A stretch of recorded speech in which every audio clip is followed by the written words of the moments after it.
आप देख रहे हैं colours of politics YouTube channel. आज किसानों द्वारा भारत बंद के आह्वान का काफ़ी अच्छा खासा असर देखने को मिला। हिसार में हांसी बरवाला और हिसार बरवाला रोड पूरी तरह जाम रहा। दिन भर सरकार के खिलाफ नारेबाजी किसानों द्वारा की गई। मजदूर किसान विरोधी सरकार मुर्दाबाद, मुर्दाबाद। अमेरिका की दलाल सरकार मुर्दाबाद, मुर्दाबाद। अडानी अंबानी की गुलाम सरकार मुर्दाबाद, मुर्दाबाद। अरे मोदी देश को बेचना बंद करो, बंद करो, बंद करो। अरे मोदी देश को बेचना बंद करो, बंद करो, बंद करो। अडानी अंबानी की गुलामी बंद करो, बंद करो, बंद करो। किसान विरोधी कानून वापस लो, वापस लो, वापस लो। किसान विरोधी कानून वापस लो, वापस लो, वापस लो। सारे कानून बंद करो, बंद करो, बंद करो। वरना तो जो सरकार किसानों का विरोध करती है वो देश में ज़्यादा दिनों तक नहीं रहती है। पिछली सरकारें इसका परिणाम भुगत चुकी हैं और आने वाली समय में जो किसान है इसका जवाब मोदी सरकार को अच्छे से देंगे। और सबसे ज़्यादा जो किसानों को दुख है, बार बार दुष्यंत चौटाला का नाम आ रहा है, क्योंकि खट्टर सरकार को तो हरियाणा के किसानों ने चलता कर दिया था। दुष्यंत चौटाला ने अपना समर्थन देकर इस सरकार का काम किया है और किसान आज बड़े दुखी मन के साथ व्यतीत होकर चौधरी देवीलाल के जन्म दिवस के ऊपर आंदोलन करने को मजबूर है। और इस बात का किसानों में बहुत रोष है कि उनके मसीहा चौधरी देवीलाल के जन्मदिन के ऊपर उनके परिवार से कोई व्यक्ति किसानों के विरुद्ध होते हुए भी सरकार में बैठा है। इससे ज़्यादा दुख की किसानों के लिए कोई बात नहीं हो सकती है। हम दुष्यंत चौटाला से अनुरोध करते हैं कि वो चौधरी देवीलाल परिवार से संबंध उनका है, वो सरकार का मोह त्याग कर अपने किसानों के मध्य आए। किसान उनको दोबारा भी सरकार में बिठा देंगे। चौधरी देवीलाल ने किसानों का साथ दिया था तो प्रधानमंत्री के पद तक पहुंचने का उन्होंने काम किया और उन्होंने जरा सा मौका मिलते किसानों के लिए तो प्रधानमंत्री के पद को भी त्याग दिया था। उप मुख्यमंत्री का क्या पद है। हम दुष्यंत चौटाला से बार बार अनुरोध करते हैं कि इस किसान विरोधी सरकार का साथ छोड़ के अपने किसानों के मध्य में आए, क्योंकि उनका चौधरी देवीलाल किसानों के मसीहा परिवार का वो नाम लेते हैं, उनके नाम की राजनीति करते हैं। इसलिए हम उनसे बार बार अपील करते हैं कि दुष्यंत चौटाला सरकार का मोह त्यागें और अपने किसानों के मध्य पहुँचें। हम चाहते हैं कि दुष्यंत चौटाला को त्यागपत्र दे देना चाहिए, क्योंकि जो ये काला कानून बनाया है किसानों के विरुद्ध है, मतलब ये ईस्ट इंडिया कंपनी ला रही है ये सरकार, और ये लोकतंत्र की हत्या करी है ये सरकार। जबकि राज्यसभा में वोटिंग भी नहीं करवाई सरकार को, वोटिंग करवानी थी क्योंकि वहाँ बहुमत ही नहीं था इस सरकार का, इसलिए वहाँ वोटिंग ही नहीं करवाई। लोकतंत्र की हत्या ही करने पर उतारू और ये सरकार, हमें ऐसी सरकार नहीं चाहिए। दुष्यंत ने अटकिया बनाए देंगे फूस जो आपकी जगह पर होगा तो नी तना फाका नहीं डले लगने से जाटा ही माटी को दी तना भाई साहब खट्टर होना कोई न्यू पूछनी आओ कुकर तो किसान खेत में जाए काम करा है, किस्तियां करा इन बेरा को इससे बैठा हो रहा है, बैठ के फैसले लेवा है। अरे एक दिन खेत में काम करके देख रहे अब मुच्छा मुनी जैसे बोला हैं पूरा आके दिखाओ, खेत में काम करके दिखाओ, एस्टीमेट के फैसले लेना थोड़ा क्यों होगा। इतनी बेरा बड़ा जमींदारा कुकर हो है, इतनी मेहनत करनी पड़ा दिन रात है।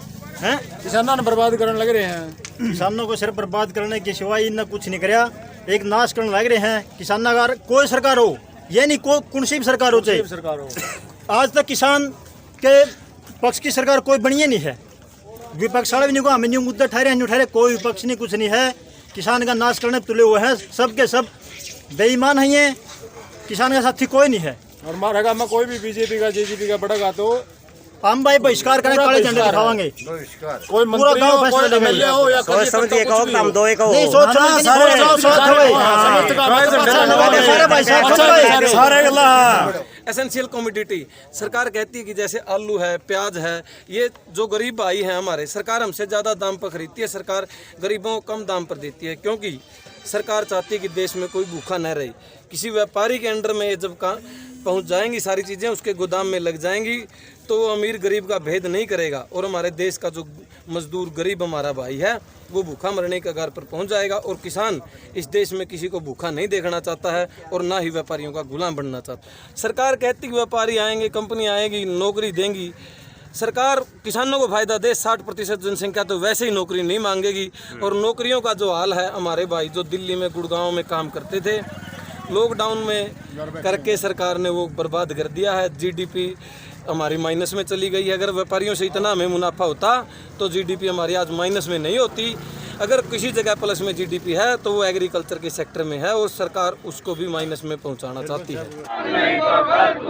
दुष्यंत तेरी कबर खुदेगी, आज नहीं तो कल खुदेगी। दुष्यंत तेरी कबर खुदेगी, आज नहीं तो कल खुदेगी। मोदी तेरी कबर खुदेगी, आज नहीं तो कल खुदेगी। मोदी तेरी कबर खुदेगी, आज नहीं तो कल खुदेगी। बीजेपी जेजेपी वालों तुम्हारी कबर खुदेगी, आज नहीं तो कल खुदेगी। किसान विरोधी सरकार मुर्दाबाद, मुर्दाबाद, मुर्दाबाद। किसान विरोधी सरकार मुर्दाबाद, मुर्दाबाद, मुर्दाबाद। किसान विरोधी मोदी मुर्दाबाद, मुर्दाबाद, मुर्दाबाद। किसान विरोधी खट्टर मुर्दाबाद, मुर्दाबाद, मुर्दाबाद। खट्टर मुखी है, उनके बारे में हमें पता होना चाहिए कि नहीं होना चाहिए? मोदी के बारे में मेरा होना चाहिए।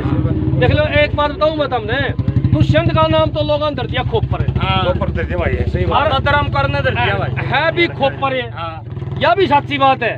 और बीजेपी वाले हैं जी सारे रांडे मलंग। और भाई जो रांडा मलंग होने उसने के मेरा घर कुकर चाला है, उन्हें के मेरा किसान ने कमाई भी चाहिए, घर बालक भी बिहान है, चोरी छापरियां भी देना लेना है, इसीलिए अन्न ज्ञान नहीं है।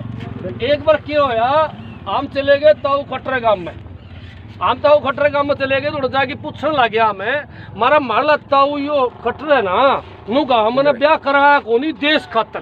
कितनी बड़ी बात है, सुन लो मेरी बात है। नू बोला देश खातर हमने ब्याह कराया कोनी, बोला मैंने कुंवारा रह गया मैं तारे खातर, बोला मैंने त्याग कर दिया। तो पूछने लग गया, हम बूढ़ा ने एक बूढ़ा टकर गया, मैं ताऊ बात सच्ची है? अरे नो बोला मेरे मुँह तो ना खुआओ, मैं ताऊ फिर बता दे। नो बोला भाई के था यो खट्टर और 5-6 मलंग थे, पहले 5-6 भाई थे। और बोले यार ब्याह की तो झूठ बोल रहा है, बोले शेरा सब पहले ठहरा था यो। दूसरी बात हमें ताऊ दे क्या खट्टर मारा मुख्यमंत्री बना ने, जब काला सा था, जब मैं भूंडा सा देखा हुआ ने, सकल तनु लग गया था दोनों 75-76 का हो रहा होगा। और जिस दिन मुख्यमंत्री वाली कुर्सी बैठा, टमाटर वर्गा लाल हो रहा जमा गच, देखा था मैंने, देखा मुँह भी जमा। जो ये काला कानून पास किया है केंद्र सरकार ने, उसके खिलाफ आज पूरे देशव्यापी हड़ताल है। और ये समय आ गया है पूरे देश के किसानों के लिए, एकता के लिए। हम पिछले कई दिनों से देख रहे हैं कि जितना भी जो इसके खिलाफ प्रचार हो रहा है, इसके खिलाफ धरने प्रदर्शन, वो सिर्फ हरियाणा और पंजाब में हो रहे हैं। और ये कानून पूरे देश के लिए लेके आए हैं केंद्र सरकार है। तो पूरे अपने भारत देश के किसान का और व्यापारी का, सबका, चाहे कर्मचारी संगठन हो, कोई भी संगठन हो, आज किसान के साथ खड़े होने का समय है। और साथ ही साथ जब हम अब संघर्ष करके इस काले कानून को वापस नहीं करवाएंगे या इसमें संशोधन नहीं करवाएंगे, जब तक हमारे बच्चों का, आगे आने वाले पीढ़ी का भविष्य बहुत नरक में चला जाएगा। इसलिए आज पूरा किसान पूरी एकता के साथ खड़ा हुआ है। और हम ऐसे ही एकता दिखाते रहे तो इसमें ज़रूर संशोधन करना पड़ेगा। हम तो ये कह रहे हैं कि वे चाहे प्राइवेट एजेंसी हो, कोई भी एजेंसी हो, एमएसपी रेट निर्धारित करे और कानून बना दे सख्त कि भाई इससे कम अगर कोई रेट खरीदेगा उसकी कानूनी कार्रवाई होगी, उसकी जेल होगी, उसके खिलाफ कार्रवाई होगी। आज हमारी सारी फसलें, बाजरे का एमएसपी रेट कुछ है, बिक कुछ रेट पर आया है, धान है वो कुछ बिक्री है, कपास आज तक गिरदावरी नहीं हुई, पूरी कपास हमारी खराब हो चुकी है। अब क्या करें, किसान तो मरना ही है, मर ही रहा है कई सालों से। गठबंधन को लेकर क्या कहना है हरियाणा में? गठबंधन तो दुष्यंत चौटाला किसानों के नाम पे वोट मांगे, किसानों की राजनीति करते हैं। मैं तो कह रहा हूँ उनने इस्तीफा दे के न, जैसे अपने कौर मैडम ने इस्तीफा दे के प्रेशर बनाया है सरकार पे, ऐसे इन्हें प्रेशर बनाना चाहिए और संशोधन करवाना चाहिए। आज जो 25 सितंबर का दिन है, पूरे देश के तमाम जो जनसंगठन है किसानों के, उनके आह्वान पर आज पूरे देश में रास्ता रोड जाम का आयोजन है, जिसमें धरने प्रदर्शन वगैरह किए जा रहे हैं। भारत की कम्युनिस्ट पार्टी मार्क्सवादी ने पूरे देश में तमाम ये जो जनसंगठन है उनका समर्थन कर रखा है। आज हमने भी यहाँ राजली गांव की तरफ से खानपुर, गिराए, गुराना, राजली, सिंदड़ 5-6 गांवों के लोग यहाँ पर इकट्ठे हुए हैं, जिसमें ये लोग तमाम के तमाम जो देश में 3 किसान विरोधी कानून देश की संसद में पास हुए हैं, जो कि काले कानून हैं और देश विरोधी हैं।